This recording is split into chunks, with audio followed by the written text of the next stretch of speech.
السلام عليكم ورحمة الله وبركاته. إن الحمد لله نحمده ونستعينه ونستهديه ونعوذ بالله من شرور أنفسنا ومن سيئات أعمالنا. من يهده الله فلا مضل له ومن يضلله فلا هادي له. أشهد أن لا إله إلا الله وحده لا شريك له وأشهد أن محمدا عبده ورسوله صلى الله عليه وسلم تسليما كثيرا. أما بعد فأعوذ بالله من الشيطان الرجيم. بسم الله الرحمن الرحيم. وفي ذلك فليتنافس المتنافسون. وقال رسول الله صلى الله عليه وسلم: بادروا بالأعمال سبعا، فهل تنظرون إلا فقرا منسيا أو غنى مطغيا أو مرضا مفسدا أو هرما مفندا أو موتا مجهزا أو كما قال صلى الله عليه وسلم.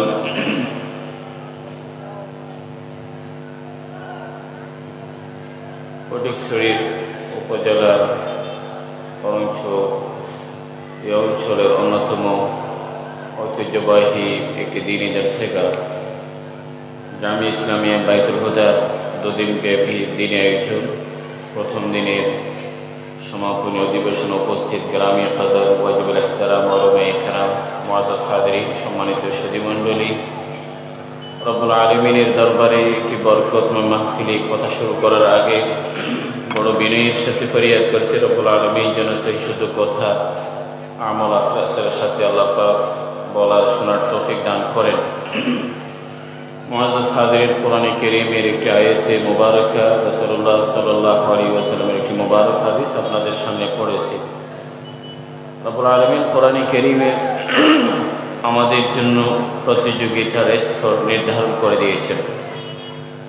রব্বুল আলামিন কোরআনে কারীমের বিভিন্ন আয়াত এবং জায়গায় দুনিয়ার প্রতি আমাদের দৃষ্টিভঙ্গি আখিরাতের পথে ছুটে চলা, আল্লাহ পাকের সান্নিধ্যে যাওয়া, জীবিকার মাঠে ময়দানে হোক, আমাদের জীবনের পথে চলা সেই শব্দের আলোকেই হোক, রাসূলুল্লাহ সাল্লাল্লাহু আলাইহি ওয়াসাল্লাম বহু হাদিসে, তন্মধ্যে হাদিসটিও যে হাদিসটা আপনাদের সামনে পড়লাম, এই হাদিসে আমাদের দুর্বলতার কি জায়গা, সে দুর্বলতা থেকে উঠে দুর্বলতা কাটিয়ে উঠে জীবনটাকে শুধরানোর সুস্পষ্ট রাসূলুল্লাহ সাল্লাল্লাহু আলাইহি ওয়াসাল্লাম আমাদেরকে নির্দেশনা দিয়েছেন। মুআজ্জাজ হাজিরিন, আমরা প্রতিদিন সকালে জীবন জীবিকার মাঠে নানা জায়গায় ব্যস্ত হয়ে পড়ি। কেউ ক্ষেত খামার, কেউ ব্যবসা বাণিজ্য, চাকরি বাকরি, মিল কারখানা, এমনকি সাগরেও যায়, এমনকি আকাশেও যায় বিমানের ক্রু হয়ে। তার মানে স্থল, আকাশ, বড় জঙ্গল, পাহাড় পর্বত, কোনো জায়গায় বাদ নেই যেখানে মানুষ জীবিকার সন্ধানে যায় না। এবং আবার কিছু মানুষ ইবাদতের জন্যও যায়, যে মসজিদে যায়, নানা যে হজ উমরাতেও যায়। আল্লাহ পাক কোরআনে কারীমে বলেন, যখন জীবিকার মাঠে যাবে ফামশু ফি মানাকিবিহা, হেঁটে যাও। যখন মসজিদের দিকে যাবে ফাসাউ ইলা যিকরিল্লাহ, যখন জান্নাতের পথে যাবে সারিউ ইলা মাগফিরাতিন মির রাব্বিকুম ওয়া জান্নাতিন আরদুহা, অতি দ্রুতই যাবে, গতি যেন বেড়ে যায়। আর যখন আমরা আল্লাহ পাকের সান্নিধ্যে যাওয়ার চেষ্টা করি ফাফিরু ইলাল্লাহ, একজন মানুষ পালিয়ে গেলে যেভাবে খুব দ্রুত যায়, তার গতি অনেক বেড়ে যায়, সে গতিতে আল্লাহ পাকের দিকে যাও। ওলামায়ে কেরাম নিঃসন্দেহে বুঝতেছেন এখানে রব্বুল আলামিন শব্দ ব্যবহারের ক্ষেত্রে জীবিকার মাঠে হেঁটে যাওয়ার কথা বলেছেন এবং নামাজ ইত্যাদির ক্ষেত্রে একটু ছুটে যাওয়ার কথা বলেছেন। জান্নাতের কথা ভেবে সেখানে দৌড়ে যাওয়ার কথা বলেছেন, আর আল্লাহ পাকের বিষয় হলে সেখানে পালিয়ে যাওয়ার কথা বলেছেন। তার মানে হলো শুধু জীবিকার ময়দানে হেঁটে যাওয়ার কথা, বাকি সব জায়গায় ছোটাছুটির কথা আছে, গতি বাড়ানোর কথা আছে। কিন্তু বাস্তবতা এটা হলো একেবারেই বিপরীত। আমরা প্রতিদিন আমাদের দুনিয়া জীবন জীবিকার মাঠে যেভাবে দ্রুত গতিতে ঘাম ঝরায়, দৌড়ে যায়, ছোটাছুটি করি, সেই গতিটা ইবাদত বন্দেগী আল্লাহ পাকের দিকে যাওয়ার ক্ষেত্রে মোটেও নজরে পড়ে না। আর রব্বুল আলামিন কোরআনে কারীমে কথাও বলেন যে দেখো যে দুনিয়াটা এতই বেশি মুখ্য হয়ে গেছে, সব জায়গায় একটা প্রতিযোগিতা মনোভাব কাজ করে। কেউ চেয়ারের প্রতিযোগিতা, কেউ বৃদ্ধ সম্পদ অর্জনের প্রতিযোগিতা, কেউ সুনাম বা খ্যাতিটাই মুখ্য বিষয়। প্রত্যেকের ভিতরে একটি প্রতিযোগী মনোভাব আছে। রব্বুল আলামিন বলেন প্রতিযোগিতাটা হোক, বলে মিসলে হাদা ফালিয়ামালিল আমিলুন ওয়া ফি যালিকা ফালিয়াতানাফাসিল মুতানাফিসুন। দুনিয়া দেখে যেমন প্রতিযোগিতার মনোভাব আসে, কোনো আল্লাহর বান্দাকে যদি শেষ রাতে কান্নায় দেখি, অথবা কাউকে যদি দুরাকাত নামাজের মধ্যে দীর্ঘ সিজদায় যদি দেখি, কারো চমৎকার নামাজ যদি দেখি, অথবা কাউকে যদি জিকিরের মধ্যে যে মগ্ন দেখি, অথবা কাউকে দ্বীনি খেদমতের মধ্যে বড় তৎপর দেখি, কাউকে লেখালেখির জগতে যদি অগ্রগামী দেখি, কাউকে দান খায়রাতের ক্ষেত্রে যদি সবাইকে এগিয়ে যেতে দেখি অন্য কাউকে, তাহলে সবসময় সেই জায়গায় যেন আমাদের প্রতিযোগিতার মনোভাব আসে, আমি তার চাইতে ভালো করি বা ভালো হওয়া চাই।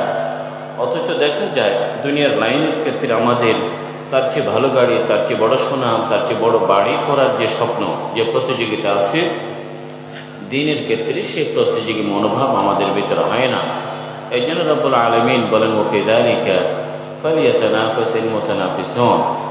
কোরআনে কারীমে রব্বুল আলামিন শয়তানের ব্যাপারে আমাদেরকে বারবার সতর্ক করে গেছেন, এবং বারবার সতর্ক করার মানে হলো এই যে চিহ্নিত শত্রু নানাভাবে তোমাদেরকে আঘাত করে এবং আঘাত হানে, তার ব্যাপারে সতর্ক থাকবে। এটা ভ্যাকসিনেশনের মতো, যাতে ভিতরে তার বিরুদ্ধে একটা প্রতিরোধ ক্ষমতা, তার আকুলি বিকুলি, তার হিসফিস, তার কুমন্ত্রণা, এগুলো আমলে না নিয়ে তার বিরুদ্ধে একটি প্রতিরোধী মনোভাব যেন আমাদের ভিতরে থাকে। যেন রব্বুল আলামিন কোরআনে কারীমে বহু জায়গায় শয়তানের এই কুমন্ত্রণার কথা বলেছেন।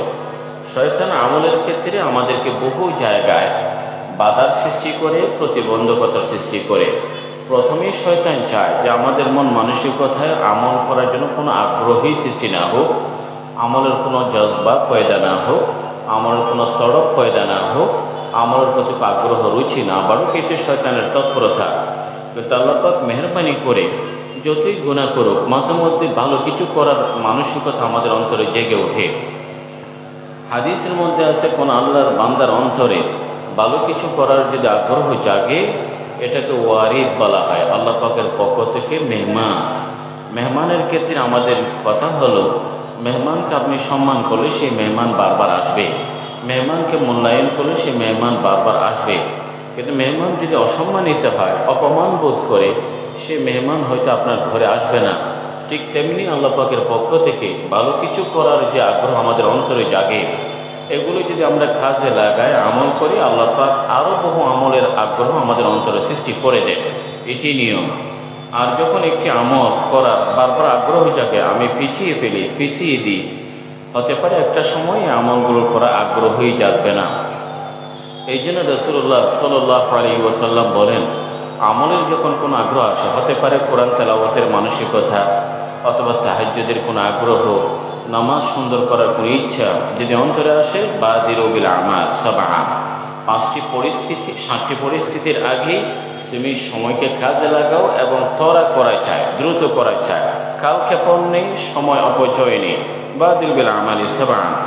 আমাদের বাস্তবতা হলো, আমরা যখন কোনো একটা নেয়ামতে ভোগ করি, সেই নেয়ামতগুলো যতক্ষণ থাকে ততক্ষণ কদর হয় না। নেয়ামত নাগালের বাইরে গেলে, হাত ছাড়া হওয়ার পরে সেই নেয়ামতের আমরা কদর করতেই শিখি। রাসূল বলেন সাল্লাল্লাহু আলাইহি ওয়াসাল্লাম, ইগতানিম খামসান ক্বাবলা খামসিন। এই হাদিসে তাই বলা হচ্ছে, বাদিরু বিল আমালি সাবআ, 5টি বিষয়ের আগে, জিনিসের আগে গুরুত্ব দাও, মূল্যায়ন করো, কদর করো।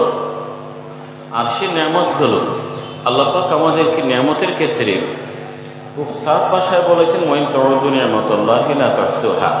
দুনিয়ার সব কিছু পরিসংখ্যান আসে, কিন্তু আল্লাহ পাকের নেয়ামতগুলোর কোনো পরিসংখ্যান নেই, ক্যালকুলেশন হবে না। এমনকি সারা পৃথিবীর মানুষ যদি স্ট্যাটিস্টিক বা পরিসংখ্যানবিদ হয়েই যদি তৈরি করতে চায়, রব্বুল আলামিন বলেছে তোমাদের পক্ষে এটি সম্ভব না। এক মুহূর্তে, এক মিনিটের নেয়ামতগুলো মানুষ গণনা করে শেষ করতে পারবে না। এই অসংখ্য অগণিত কোটি কোটি নিয়ামতের মাঝে আল্লাহ পাক কয়েকটি নিয়ামতের কথা বিশেষভাবে উল্লেখ করেন। সে নিয়ামতের মধ্যে মনুষ্যত্ব ইনসান হয়ে আসা, যেমন শাহুল মুহাদ্দিলবী রহমতুল্লাহ বলেন, আবার ইমানের দৌলত নিয়ে আসা এবং রাসূলুল্লাহ সাল্লাল্লাহু আলাইহি ওয়াসাল্লাম উম্মত হয়ে আসা। আল্লাহ পাক যদি আমাদেরকে নিয়ামতগুলো না দিতেন, গাদা হয়ে গেলে পেটে বোঝা বহন করতাম, অথবা বানর হয়ে গেলে হয়তো লাগাম থাকতো, নাচানাচি করতাম। আরও কত নিয়ামতগুলো ভোগ করছি, মুখে কথা বলছি, বলতে না পারলে বোবাই বলতো, কানে শুনছি নাল বদির হতাম, হাত পা না থাকলে মানুষ পঙ্গু বলতো, আকল বুদ্ধি না থাকলে মানুষ পাগল বলতো। কত নিয়ামত আল্লাহ পাক দান করেছেন। সে নিয়ামতের শুকরিয়ার জন্য রাসূলুল্লাহ সাল্লাল্লাহু আলাইহি ওয়াসাল্লাম বলেন, যতক্ষণ নিয়ামত আছে এই নিয়ামতগুলো থাকতেই কদর করো, আমলের প্রতি দ্রুত করো, এগিয়ে যাও, ছুটে যাও, বরঞ্চ দৌড়েই যাও। বাদিরু বিল আমালি সাবআন। এই নিয়ামতগুলোর ক্ষেত্রে মানুষ যদি শুধু নিজের ভিতরেই তাকায়, ওয়াফি আনফুসিকুম আফালা তুবসিরুন। আল্লাহ পাক কোরআনে কারীমে বলেন, শুধু বাইরে নয়, ডানে বামে নয়, একজন মানুষ যদি নিজেকে নিয়েও চিন্তা ভাবনা করে, তাহলে প্রচুর নিয়ামত, আল্লাহ পাকের অসংখ্য নিয়ামতের কথা সে উপলব্ধি করবে, অনুভব করবে। মানুষ একটা মিনি ইউনিভার্স, একটা ছোট বিশ্ব। গোটা বিশ্ব ঘুরে দেখার দরকার নেই। মানুষ একটি ছোট বিশ্ব। সারা পৃথিবীতে যা কিছু আছে আল্লাহ পাক এই যে ছোট্ট আকারের এই সৃষ্টির মধ্যেই আল্লাহ পাক পৃথিবীর সব নমুনা রেখেছেন। উলামায়ে কেরাম বলেন যে বর্তমান যে একটা ঘরের মানুষ যে বিদ্যুতের ওয়ারিং আছে, সেখানেও কত জটিলতা আছে, কিন্তু রব্বুল আলামিন মানুষের মাথা থেকে পা পর্যন্ত নার্ভের শিরা উপশিরার যে আল্লাহ পাক যে ওয়ারিং সিস্টেম রেখেছেন, এত চমৎকার, এত নিখুঁত যে ওয়ারিংগুলো শর্ট সার্কিট হয় না, মানুষ সুস্থ থাকে। এগুলো যদি একটার সাথে একটা সংযুক্ত করা হয়, বলা হয় গোটা পৃথিবীকে দুবার ওয়ারিং করা যাবে চারদিকে। এত বিষয়কে আল্লাহ পাক আমাদের শরীরেই রেখেছেন। আরও কত নিয়ামতগুলো রেখেছেন। ওয়াফি আনফুসিকুম আফালা তুবসিরুন। এই জন্য রাসূলুল্লাহ সাল্লাল্লাহু আলাইহি ওয়াসাল্লাম বলেন, প্রত্যেকেই যার হাতে যেইটুকু আছে তার কদর করো। হাত ছাড়া হয়ে গেলে পরে শুধু আফসোস করবে, হাতে আঙ্গুল খোঁচলাতে থাকবে, কিন্তু আমল আমাদের পক্ষে সম্ভব হবে না। মুআজ্জাজ হাজরিন, আমরা জানি যে নিয়ামতের ক্ষেত্রে যে সব সময় নিয়ামত হাত ছাড়া হওয়ার পরে অনেকে আমরা আফসোস করি। রাসূলুল্লাহ সাল্লাল্লাহু আলাইহি ওয়াসাল্লাম সেই দুর্বলতার কথা, আমাদের এই দুর্বলতার কথাগুলো চিহ্নিত করেন। এই হাদিসের মধ্যে আছে, ফাহাল তানজুরুনা ইল্লা ফাকরান মুনসিয়ান। এখন পয়সা কড়ি আছে, বিত্ত সম্পদ আছে, সহায় সম্পত্তি আছে, টাকা পয়সা সব কিছুই আছে। এই পয়সাগুলো পাওয়ার পরে অথবা সামর্থ্য সঙ্গতি আসার পরে যা যা করা দরকার এক্ষুনি করো, আরও পরে করবে, আগামী বছর করবে, এটি যেন না হয়। হজের ক্ষেত্রে অধিকাংশ লক্ষ্য করা যায় যৌবনে হজ করে না, অথচ যৌবনে তার উপর হজ ফরজ হয়ে গেছে। বাংলাদেশে দেখবেন যে পৃথিবীর যারা হজ করে তন্মধ্যে বয়স্ক হাজিদের তালিকায় বাংলাদেশিদের সংখ্যা বেশি, অথচ অনেক এমনই আছে যাদের উপর হজ যৌবনে ফরজ হয়েছিল। রাসূল সাল্লাল্লাহু আলাইহি ওয়াসাল্লাম, যাকাত ফরজ হলো, সামর্থ্য আছে এখনই আদায় করো, হজ ফরজ হয়েছে এখনই আদায় করো। হতে পারে যদি আমি সেটা পিছিয়ে দিই, না করলাম, আগামী বছর বা বুড়ো হয়ে গেলে, বার্ধক্য হয়ে গেলে কিসের অপেক্ষা? ফকরান মুনসিয়ান। দারিদ্র্য যদি হঠাৎ করে আঘাত হানে, যদি অভাব এসে যায়, তখন শুধু আফসোসই করতে হবে, বিমানের ভাড়া নেই, হজে যাওয়ার সামর্থ্য নেই, হজ আর করা হলো না, অথচ হজ ফরজ হয়েছিল তার উপরে। ইল্লা ফকরান মুনসিয়ান। শুধু হজের কথা নয়, অনেক ইবাদত বন্দেগী যেগুলোর সাথে আর্থিক সচ্ছলতার সম্পর্ক আছে, যাকাত ইত্যাদি, সাদকাতুল ফিতর, দান দাক্ষিণ্য, গরিবকে সাহায্য করা, এতিমের স্পন্সর করা, এগুলো সব আর্থিক সচ্ছলতার সাথেই সম্পৃক্ত। রাসূল সাল্লাল্লাহু আলাইহি ওয়াসাল্লাম যেগুলো আর্থিক সচ্ছলতার সাথে সম্পর্ক, এগুলো থাকতেই করো। যদি না হয় তাহলে অভাব, দারিদ্র এটি বলে আসে না, কাউকে নোটিশ দিয়ে আসে না, যে কোনো মুহূর্তে অভাব আসতে পারে। কত শিল্পপতি অভাবীদের তালিকায় আছে, কত কোটিপতি গরিবের তালিকায় আছে, সকালের আমির বিকেলের ফকির, এ নজির পৃথিবীতে কম নয়। ইল্লা ফকরান মুনসিয়ান। এই জন্য দারিদ্র আসার আগেই যেন এটি কদর করো। ইল্লা ফকর, এমন দারিদ্র রাসূল বলছেন মুনসিয়ান, কারণ কঠিন দারিদ্র মানুষকে মৌলিক দায়িত্বের ব্যাপারে বিস্মৃত করে ভুলিয়ে দেয়। এর জন্য এমন দারিদ্র আসে অনেক সময় যে দারিদ্র তাকে কুফরের দ্বার প্রান্ত নিয়ে যায়। কাদাল ফখরু আইয়াকুনা কুফরান, কিছু দারিদ্র আছে মানুষকে কুফরের দ্বার প্রান্তে নিয়ে যায়, কিছু দারিদ্র মানুষের নৈতিক পদস্খলনের কারণ হতে পারে।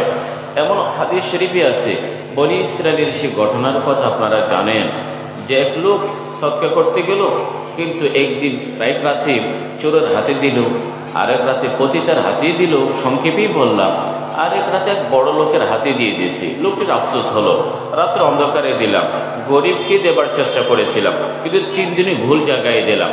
এই ভুল জায়গায় দেওয়া হয়নি, মূলত আল্লাহ পাকের অনেক হেকমত অভিপ্রায় আছে। ভুল জায়গার মধ্যেও আল্লাহ পাক তাকে কিছু শেখালেন। রব্বুল আলামিন তাকে হাদিসই আছে, তোমার এ কোনোটা দান বৃথা যায়নি।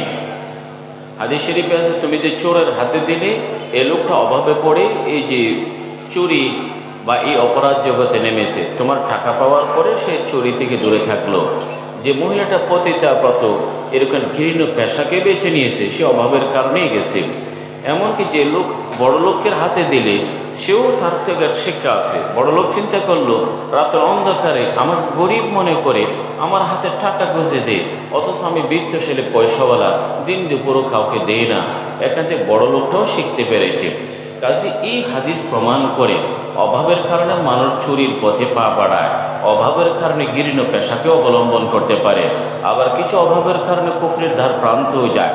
বাংলাদেশে যারা প্রত্যন্ত অঞ্চলে খ্রিস্টান ধর্মে দীক্ষিত হয়, তাদের অজ্ঞতার পাশাপাশি এলমের দিন থেকে মাহরুম বা বঞ্চিত হবার পাশাপাশি দারিদ্রতাও একটা বড় কারণ। সেখানে মানুষের দারিদ্রকে তারা সুযোগ বুঝে অন্যান্য ধর্মে দীক্ষিত করে। কাদাল ফকরা ইয়াকুনা কুফরান। এই জন্য রাসূলুল্লাহ সাল্লাল্লাহু আলাইহি ওয়াসাল্লাম বলেন, তাআউযু বিল্লাহি মিনাল ফকরি ওয়াজ যিল্লাহ, লাঞ্ছনা, অপদস্থ হওয়া এবং দারিদ্র থেকে পানায় চাপ। রাসূল বলেছেন সাল্লাল্লাহু আলাইহি ওয়াসাল্লাম, ইল্লা ফকরান মুনসিয়ান, কাজ দেরি করতে নেই, সময় ক্ষেপণ করতে নেই। সাহাবায়ে কেরাম জানেন, কোনো আয়াত নাজিল হবার পরে মুহূর্ত দেরি করতেন না। হিজাবের আয়াত নাজিল হলো, কাপড় দুটুকরো করে মহিলারা হিজাব বানিয়ে ফেলেছে। মদের আয়াত নাজিল হলো, নিষিদ্ধ করা হলো, গ্লাসের বাকিটুকু মুখে আনেননি। এভাবে কেবলা পরিবর্তন হলো, নামাজের মাঝখানে কিন্তু কেবলা পরিবর্তন করেছেন, সময় ক্ষেপণ করেননি, সময় নেননি। অথচ আমরা বহু আয়াত, বহু হাদিস সে শৈশব থেকে, যৌবন থেকে শুনে আসছি। আমাদের কারো 30 বছর লেগে গেল, কারো 20 বছর লেগে গেল, আয়াত বা হাদিসের উপর আমল হয়নি। ফাহাল তানজুরুন ইল্লা ফকরান মুনসিয়ান, কিসের অপেক্ষা? দারিদ্রের অপেক্ষা। তখন শুধু আফসোস করতে হবে। এরপরে রাসূলুল্লাহ সাল্লাল্লাহু আলাইহি ওয়াসাল্লাম বলেন, মাযমুত, এটা অন্য হাদিসও আসছে, রাসূল বলেন, গিনাকা ক্বাবলা ফকরি ইগতানিম খামসান ক্বাবলা খামসিন।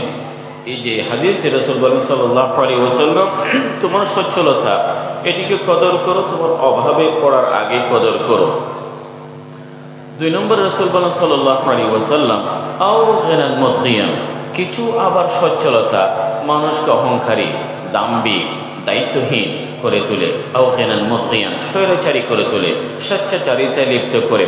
হ্যাঁ, সচ্ছলতা ভালো, কিন্তু সচ্ছলতা যদি লিমিট ক্রস করে, সীমা লঙ্ঘন করে, যেন তেন পয়সা করে উপার্জন করে, উপার্জনটাই নেশা হয়ে পড়ে এবং বৈধ অবৈধ কোনো পন্থায় যাচাই বাছাই করে না, বাস বিচারবিহীন পকেট ভর্তি করে, ঘুষ হোক বা সুদ হোক বা অন্যান্য যা কিছুই হোক, শুধু পকেট ভর্তি করে।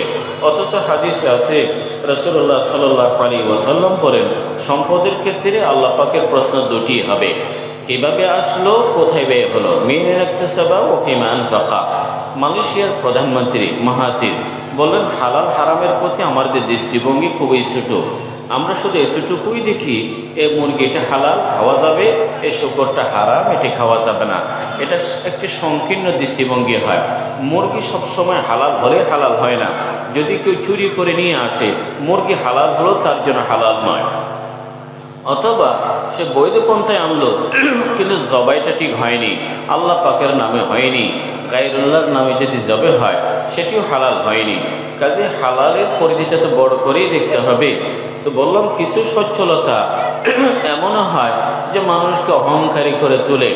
যার টাকা পয়সা, যার শিল্প, তার ব্যবসা বাণিজ্য শুধু বাংলাদেশ নয়, গোটা পৃথিবী জুড়ে আছে। যার সম্পদের হিসেব নেবার জন্য হাজার নয়, বহু হাজার মানুষ শুধু অ্যাকাউন্টিংয়ে জব করে, দুনিয়াতে না সে লক্ষ কোটি হিসাব হাজার মানুষ দিয়ে করালো, কিন্তু তাকে কথা দিন শেষে মনে রাখতে হবে আখিরাতে তার হিসাব তাকে একাই দিতে হবে। তার আশেপাশে চার্টার্ড অ্যাকাউন্ট অথবা যে তার টিম কোনোটা তার পাশে থাকবে না। তাকেই বলতে হবে মিনাইন ইকতাসাবা ওয়া ফিমা আনফাকা, কোত্থেকে আসলো, কোথায় ব্যয় করলো। আয়ের খাত যেমন দেখাতে হয়, ব্যয়ের খাতটাও দেখাতে হবে। মিনাইন ইকতাসাবা ওয়া ফিমা আনফাকা। কাজে রাসূল সাল্লাল্লাহু আলাইহি ওয়াসাল্লাম কিসের অপেক্ষা? কিছু মানুষ এই জন্য দান করে না যেহেতু কোটিপতি হয়নি, এই জন্য দান করে না শত কোটি টাকার মালিক হয়নি, এখনো সময় নিচ্ছে, হাজার কোটি টাকা আসেনি। তাহলে দেখা যায় ইল্লা গানান মুতগিয়ান, কিসের অপেক্ষা? হাজার এমন একটি সচ্ছলতা যেটা তোমাকে অহংকারী করে তুলবে। আর এটিও মনে রাখা চায় যে পয়সা করি ছেলেপেলেগুলো আমার জন্য জিয়াফত করবে, মসজিদ বেঁধে দেবে, মাদ্রাসা নির্মাণ করবে, এতিমকে খাওয়াবে, আরো কত কিছু না করবে, কিন্তু এটি আপনার আসলে দেবা স্বপ্ন। কেননা যে পয়সা কড়িগুলো আপনি সাহস করে আপনার হাত থেকে আপনি বের করতে পারেননি, সে পয়সা কড়িগুলো আপনার ছেলের হাত থেকেও বের হবে না। আও গেনান মুতগিয়ান, আও গেনান মুতগিয়ান, কিছু সচ্ছলতা সঙ্গতি মানুষকে অহংকারী করে তোলে। রাসূল বলেন তাহলে অপেক্ষা করতে নেই, সময় ক্ষেপণ করতে নেই। 3 নম্বর রাসূল বলেন সাল্লাল্লাহু আলাইহি ওয়াসাল্লাম আও মারাদান মুফসিদান, সুস্থতা একটি মুকুট। যারা সুস্থ আছে তারা হয়তো কদর করে না। সুবহানাল্লাহ। কোনোভাবে যদি শরীরে হালকা কিছু যদিও সমস্যা হয় তখন বুঝতেই পারে যে মানুষ হাড়ে টের পায় সুস্থতা কত বড় নেয়ামত, সুস্থতা কত বড় নেয়ামত। আপনারা যারা শ্বাস নিঃশ্বাসে কষ্ট, ইনহেলার নিতে হয়, তাদের জন্য দুনিয়াটা কীরকম? যাদের দৃষ্টি শক্তি নেই, নিজের বাবাও দেখলো না, পৃথিবীর আলো সূর্য দেখলো না, নিজের আপন জনকেও দেখলো না, যে কানে শুনলো না সে বোবাও হয়, পৃথিবীর কারো কথা শুনলো না, যে পাগল হয়ে গেল তার দায়িত্ব জোর করেও তার গায়ে কাপড় রাখা যায় না, নানা ধরনের সমস্যা আছে। রাসূল সাল্লাল্লাহু আলাইহি ওয়াসাল্লাম সুস্থ থাকতেই কদর করো, অসুস্থতায় পড়লে শুধু আফসোস থাকবে, কাজ করার সুযোগ হবে না।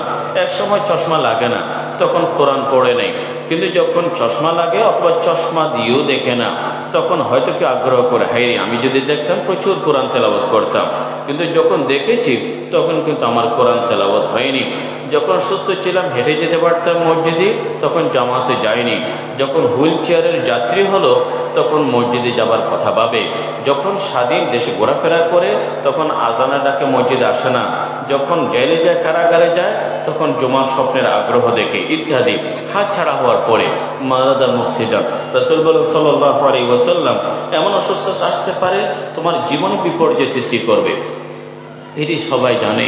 এই জন্য সুস্থতা অনেক বড় নিয়ামত, নিয়ামতা মকবুলুন ফিহিমা কাসীরুম মিনান নাস আস-সিহহাতু ওয়াল ফারাগ। দুটি নিয়ামতের ক্ষেত্রে আমরা যথেষ্ট অমূল্যায়ন বা অবহেলা করি। তার মধ্যে রাসূল সাল্লাল্লাহু আলাইহি ওয়াসাল্লাম একটি হলো সুস্থতা, আর একটি হলো যে অবসর সময়, যেটুকু সময় আছে এটি সুস্থতা। আর ইমানের পরে সবচেয়ে বড় দৌলত। আবু বকর সিদ্দিক রাদিয়াল্লাহু আনহু রাসূলুল্লাহ সাল্লাল্লাহু আলাইহি ওয়াসাল্লামের কাছে বলেন, ইয়া রাসূলুল্লাহ, সিজদায় গেলে তো একজন বান্দা আল্লাহ পাকের সবচেয়ে কাছে যাবার সুযোগ পায়, সান্নিধ্যে, তখন কি দোয়া করব? রাসূল বলেন সাল্লাল্লাহু আলাইহি ওয়া আফিয়া, আল্লাহ পাকের কাছে ক্ষমা চাইবে, সুস্থতা চাইবে। সাল্লাল্লাহু আলাইহি ওয়া আফিয়া। মানুষ সুস্থ, তার ভিতরে অনেক সুন্দর চিন্তা, অনেক কাজের কর্ম স্পৃহা থাকে, কাজ করার আগ্রহ থাকে। অসুস্থ হয়ে পড়লে শুধু দুনিয়া নয় আখিরাতের কাজও বড় কঠিন হয়ে যায়, তখন কাজের স্পৃহা থাকে না, আগ্রহ থাকে না। এই জন্য সুস্থতা অনেক বড় নেয়ামত, আল্লাহ পাকের কাছে চেয়ে নিতে হয়, সব সময় চাইতে হয় আল্লাহুম্মা আফিনা ফি আবদানিনা। তো রাসূল বলেন সাল্লাল্লাহু আলাইহি ওয়াসাল্লাম আও মারাদান মুফসিদান। এই জন্য সুস্থ মানুষগুলো অসুস্থতা যে কত ভয়াবহ গুরুতর, এটি হাসপাতালে গেলে, আইসিইউতে গেলে, লাইফ সাপোর্টে গেলে, যেখানে মানুষ লাখ কোটি টাকা খরচ করে খাবার দিতে পারে না, কোনো রকম শ্বাস প্রশ্বাস নিতে পারে কোনো রকম, তো এটি যেন না হয়। সুস্থ থাকতে কদর করো, আল্লাহ পাক মেহরবানি করেন। কোনো বান্দায় যদি সুস্থ থাকাকালীন সময়ে কোনো ইবাদত নিয়মিত করে অসুস্থতা জনিত কারণে যদি করতে না পারে, আল্লাহ পাক সওয়াব দিতে থাকেন, সওয়াব বন্ধ করেন না। কোনো বান্দা যদি সুস্থ অবস্থায় তাহাজ্জুদ পড়ে অসুস্থ পড়তে না পারলে সওয়াব পেয়ে যায়, সওয়াব কোনো মানুষ যদি ঘরে থাকা অবস্থায় নিয়মিত কোনো একটা আমল করে সফরের হালাতে সফরের কারণে পারছে না, আল্লাহ পাক তখনও কিন্তু সওয়াব দিতে থাকেন। এই জন্য আও মারাদান মুফসিদান, আল্লাহ নবী বলেন কিসের অপেক্ষা? অসুস্থতার অপেক্ষা। এটাই যদি হানা দেয়, আর অসুস্থতাতে যে কোনো আসতে পারে। একজন মানুষ যে হঠাৎ করে অসুস্থ, সে তো 1 মিনিট আগেও জানে না যে কঠিন রোগের সময়। অনেক সময় একটি বড় ধরনের দুঃসংবাদ আসে, যেটি হয়তো 2 মিনিট আগে রেজাল্টের আগেও জানতো না। মারাদান মুফসিদান, জীবন বড় দুর্বিষহ হবে, জীবনের প্রতি একটি বিরূপ বা নেতিবাচক মনোভাব আসবে। এই জন্য সুস্থ থাকতে কদর করো। আও মারাদান মুফসিদান। 4 নম্বরে রাসূল বলেন সাল্লাল্লাহু আলাইহি ওয়াসাল্লাম, আও হারামান মুফান্নিদান, বার্ধক্য। বার্ধক্যের কোনো চিকিৎসা নেই এবং বার্ধক্যটি ঠেকানো যায় না, বার্ধক্যটি রোধ করা যায় না। আসবে, শৈশব ধরে রাখতে পারেনি, কৈশোর এসে গেছে, কৈশোর হাতছাড়া হয়ে গেছে, যৌবন আসলো। এমনকি যৌবনটাকে এত কঠিন ব্যায়াম, এত কিছু খাবারের প্রতি যত্নশীল, এত কিছু দৌড়াদৌড়ি, ওয়াকিং, কত কিছু শারীরিক ফিটনেস, ফিজিক্যাল এক্সারসাইজ, অনেক কিছুই করে দেখা যায় বার্ধক্য ধীরে ধীরে আসতেছে। বার্ধক্য ঠেকানোর সুযোগ নেই। কিন্তু আজকে কিছু মানুষ বুখার স্বর্গে বসবাস করে। কিরকম? কিছু মানুষ বলে সায়েন্স বা বিজ্ঞান চর্চার দোহাই দিয়ে নাউজুবিল্লাহ মৃত্যুকে ঠেকাবে, অথচ আল্লাহ পাক বলেন কুল্লু নাফসিন যায়িকাতুল মউত, মানুষকে মরতেই হবে। তারা মনে করছে না কিছু এমন একটি চিকিৎসা পদ্ধতি বিজ্ঞানের এমন একটা উৎকর্ষ সাধন করবে, একটা সময় মানুষকে মরতে দেবে না, নাউজুবিল্লাহ বলেন। তা আমি তাদেরকে বলি, এক সময় একটা যে ভার্জিনিয়া, বললাম ভার্জিনিয়া আমেরিকার যে একটা শহরে এক বাংলাদেশি নাস্তিক টাইপের, সে বললো হুজুর এই দেশে অনেক চিকিৎসা হচ্ছে, কিছুদিন পরে শুনবেন মানুষকে মরতে হবে না, মানুষকে মরতে হবে না। তা আমি বললাম যে এটা তো অনেক দূরের কথা। পৃথিবীতে সব ডাক্তাররা মিলে একটা শিশু বেঁচে নাও, তাকে তার শিশুই থাকতে দাও, তাকে কিশোর হতে দেবে না। তাই যদি পারেন তাহলে নেক্সট পরবর্তী বিষয় নিয়ে কী করা যাবে, আলোচনা করা যাবে। পৃথিবীর কোনো শিশুর শৈশব তারা ধরে রাখতে পারেনি, কোনো কিশোর কৈশোরকে আটকাতে পারেনি, কোনো যুবকের যৌবনকেও তারা ধরে রাখতে পারেনি। এই জন্য বলি রাসূলুল্লাহ সাল্লাল্লাহু আলাইহি ওয়াসাল্লামের কথায় আসি, আও হারামান মুফান্নিদান, কিছু বার্ধক্য আছে আকলের বিরক্তি ঘটে, স্মৃতিশক্তি বিলুপ্ত হয়ে যায়, লোপ পায়। এমন বার্ধক্য আসে অনেকটা শিশুর চেয়ে দুর্বল হয়ে যায়। দুর্বল শিশু ক্যারি করা, লালন পালন করা, ঘরে রাখা অত কষ্ট না, কিন্তু যখন মানুষ বার্ধক্যের শৈশবে যায় যত না কঠিন হয়, যত না কঠিন হয়, তখন তার সব কিছু যেন পুরো পরিবার তাকে নিয়ে ব্যস্ত। এমন বার্ধক্য আসে মিন আরজালিল উমর লিকাইলা ইয়ালামা বা'দা ইলমি শাইআ, তার সমস্ত স্মৃতিশক্তি বিলুপ্ত। পৃথিবীর বিখ্যাত ডাক্তার প্যারাসিটামল চেনে না, অনেক বড় আলেম সূরা ফাতিহা বলে গেছে, এত আদরের মানুষ সন্তানের পরিচয় নেই, সন্তান কেউ চেনে না। যদি এমন একটি সময় আসে হারামান মুফান্নিদান, যদি এমন বার্ধক্য আসে, রাসূল বলেন সাল্লাল্লাহু আলাইহি ওয়াসাল্লাম, বার্ধক্যের আগেই করো, বার্ধক্যের আগে। যারা আজকে যুবক তরুণ এখনো বার্ধক্য আসেনি, সময়টা সোনালি অধ্যায় যেন কাজে লাগায়। রাসূল বলেন সাল্লাল্লাহু আলাইহি ওয়াসাল্লাম, হারামান মুফান্নিদান, এর আগেই তোমরা আমলের ক্ষেত্রে তাড়া করো। এরপরে রাসূল বলেন সাল্লাল্লাহু আলাইহি ওয়াসাল্লাম, আও মাউতান মুজহিজান, কিসের অপেক্ষা, সময় কিসের, কেন দেরি, কেন বিলম্ব? মওতান মুজহিজান, আকস্মিক মৃত্যু আসবে, হঠাৎ করে আসবে। কারণ মৃত্যুর ব্যাপারে সারা পৃথিবীর মানুষ আপনারা জানেন অনেক বিষয়ে তাদের বিরোধ, এমনকি নাউজুবিল্লাহ আল্লাহ পাক আছে কিনা না আছে এটি নিয়েও নাস্তিকদের সন্দেহ আছে। তো আল্লাহ পাক এক না তিন, তা তিনও খ্রিস্টানদের কি আছে, বিরোধ আছে। তাহলে দেখা যায় যেখানে আল্লাহ পাকের অস্তিত্ব নিয়ে, একত্ববাদ নিয়েও দ্বিমত পোষণ করার, ভিন্ন কথা বলার লোক আছে, কিন্তু মৃত্যুর ব্যাপারে ভিন্ন মত পেশ করার কোনো পৃথিবীতে কোনো মানুষ নেই। যে নাস্তিক সে কিন্তু মৃত্যুর ক্ষেত্রে আস্তিক, মরতেই হবে একথা সে জানে। জানার পরেও যে জিনিসটা এত মানুষ জানে, কিন্তু তার জন্য প্রস্তুতি কারো নাই। অথচ আল্লাহ পাক কোরআনে কারীমে বলেছেন যে মৃত্যু এমন একটি বিষয় যেটার কারণ আল্লাহ পাক স্পষ্ট রেখেছেন, সময়টাও স্পষ্ট রেখেছেন, স্থানটাও স্পষ্ট রেখেছেন। কোথায়, কখন, কিভাবে, কি কারণে, কোনোটাই কারো কাছে জানা নেই। কেন রাখলেন? এই জন্যই রাখলেন আল্লাহ পাক বলে প্রত্যেক মানুষকে যে কোনো সময়, যে কোনো জায়গায়, যে কোনো কারণেই মরতে হবে, একথা যেন তার অন্তরেই থাকে, যে কোনো কারণে। তো এই যে মনটা হঠাৎ করেই যদি হানা দেয়, প্রস্তুতি নেই, এটা থেকে আল্লাহ নবীও পানা চেয়েছেন বক্তাত যে ফুজাআতিল মউত, হঠাৎ করে মৃত্যু। কারণ এটা অনাকাঙ্ক্ষিত, প্রস্তুতি নিতে পারে না, তওবা করতে পারে না, ওসিয়ত করে যেতে পারে না, গুরুত্বপূর্ণ বিষয় বলতে পারে না, প্রবাসে যায় সৌদি আরবে, তার বেতন বাকি, কোম্পানির সাথে লেনদেন আছে, দোকানপাটে তার বিনিয়োগ আছে, বন্ধুবান্ধবের সাথে পাওনা আছে। পুলিশ যদি হঠাৎ করে রাস্তা থেকে ধরে এয়ারপোর্টে দিয়ে বাংলাদেশে বিমান উঠাইয়ে দেয়, তাহলে ওখান থেকে তার কিছুই আনা হয়নি, ওখান থেকে তার কিছুই আনা হয়নি। একজন প্রবাসীকে হঠাৎ করে বিমানে বসিয়ে দিলে যে অবস্থা, কোনো মানুষকে হঠাৎ করে খবরে পাঠিয়ে দিলে একই অবস্থায় হয়ে যায়। এই জন্য বলেন মওতান মুজহিজা, যেন আকস্মিক মৃত্যু এটি আসার আগে যেন মানুষ প্রস্তুতি নেয়। বাদিরু বিল আমালি সাবআন, রাসূল বলেন সাল্লাল্লাহু আলাইহি ওয়াসাল্লাম, কিসের অপেক্ষা? দাজ্জালের অপেক্ষা। ফিতনা তো বহু কিছুই আছে ডানা বামে। ফিতনা অন্ধকার রাতে মুষল দ্বারা বৃষ্টির ফোঁটার মতো, গণনা করা যায় না। একটি ফিতনা বন্ধ করতে গিয়ে হাজার ফিতনার দরজা খুলে গেছে এবং ফিতনার পরিসর বড় হচ্ছে, ক্ষেত্র বড় হচ্ছে। এখন শুধু দুনিয়ার জায়গায় নয়, দিনই অনেক জায়গায় ফিতনা হানা দিচ্ছে। দাজ্জাল আসার আগে যে ফিতনাগুলোর কথা, অধিকাংশ ফিতনাগুলো নজরেই পড়ছে। রাসূল বলেন, দাজ্জালের অপেক্ষা করছো, ফাশাররু গায়বিন ইউনতাযার, অনেক বড় ফিতনা। কারণ এমন কোনো নবী রাসূল নেই যিনি নিজে প্রত্যেক জাতিকে দাজ্জালের ব্যাপারে সতর্ক করে যাননি। কেন বড় ফিতনা? কারণ সে যেটাকে পানি বলবে ওইটি আগুন, আগুনটাই পানি, জান্নাতটাই দুজক, দুজকটাই জান্নাত। এমন অনুর্বর জায়গায় উর্বরতা আসবে, অনাক্ষরা অনাবৃষ্টির জায়গায় বৃষ্টি পড়বে, মানুষ বিভ্রান্ত হবে। কিন্তু মুমিন বুঝতে পারবে আমার রব খানা নয়, দাজ্জাল তো খানা, দাজ্জাল তো খানা। তো দাজ্জালের অপেক্ষা, তার আগে আমল করো। আবিসসাআ ওয়াসসাআতু আদহা ওয়া আমা, রাসূল সাল্লাল্লাহু আলাইহি ওয়াসাল্লাম সময় ক্ষেপণ করতে নেই, বিলম্ব করতে নেই, কিয়ামতের অপেক্ষা করবে না।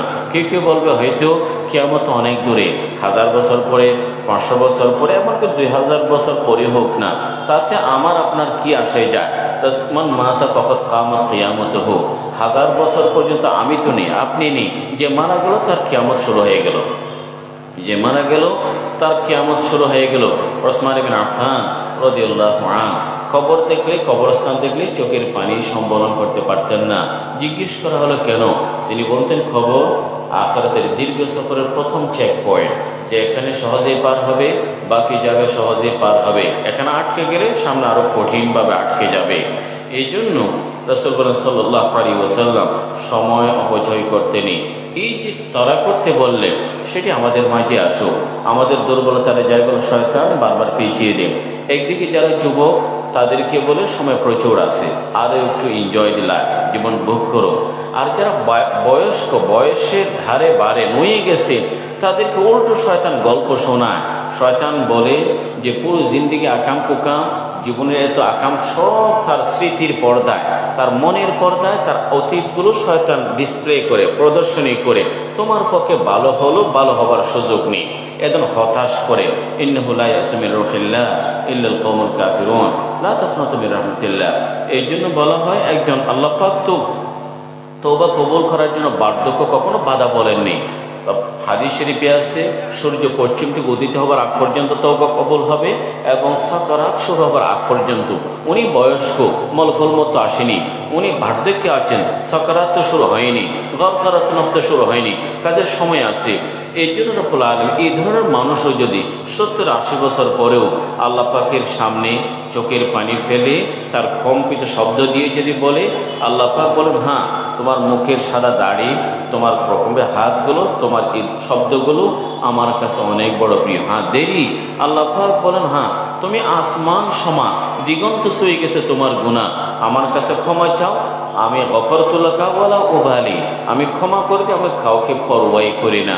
কারণ মানুষের আল্লাহ পাকের প্রতি ধারণাটাই খুব সীমিত। তার গুনাহ যত বেশি হোক, আল্লাহ পাকের রহমত মাগফিরাত তার চেয়ে অনেক বেশি। তার চেয়ে মানুষের গুনাহের সীমানা আছে, আল্লাহ পাকের রহমত মাগফিরাতের কোনো সীমা নেই। কাজে অসীম রহমত মাগফিরাত দিয়ে আল্লাহ পাক আমাদের সীমিত গুনাহগুলো ক্ষমা করবেন। বয়স্করা হতাশ হবে না, আবার যুবকরা আশায় ভুগবে না যে সময় প্রচুর আছে। রাসূল বলেন সাল্লাল্লাহু আলাইহি ওয়াসাল্লাম, বাদিরু বিল আমালি সাবআন, এই জায়গায় যেন আমাদের প্রতিযোগিতা হয় আমলের ক্ষেত্রে। আমরা দুনিয়ার ক্ষেত্রে আমাদের ভিতরে যেটি আসে সেটা যদি আখিরাতের ক্ষেত্রে হয়, আমাদের জীবন বদলে যাবে, আমাদের জীবন সুধরে যাবে। রব্বুল আলামিন আমাদেরকে তৌফিক দান করুন। ওয়া আখিরু দাওয়ানা আলহামদুলিল্লাহি রাব্বিল আলামিন।